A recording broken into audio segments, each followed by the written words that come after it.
So sometimes on a sexual assault response team, we all have a different role to play, but there can be a strong focus on the criminal justice system in our local starts. We have a prosecutor, we have law enforcement, we have the sexual assault nurse examiner.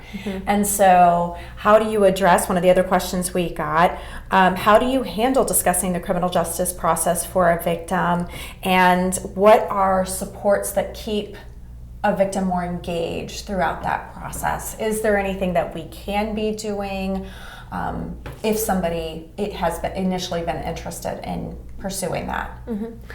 So one of the great things about sexual assault response teams or community collaborations is that advocates learn a lot of the ins and outs of the criminal justice system by working with survivors from start to finish.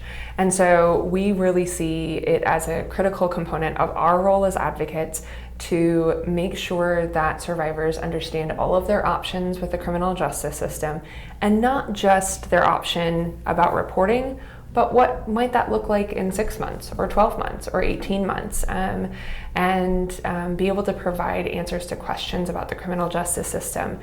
So a lot of our role has to do with answering questions, providing information about options, and then making sure that an individual knows that they do not need to go through that process by themselves. And I think for folks who are interested in reporting what they've experienced to law enforcement or to the criminal justice system, knowing that they don't have to do that alone can help them stay engaged in the process.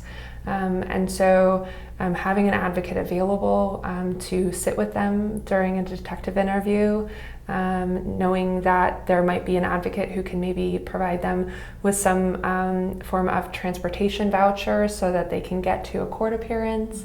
All of those things help maintain engagement in a system if that victim is interested in that.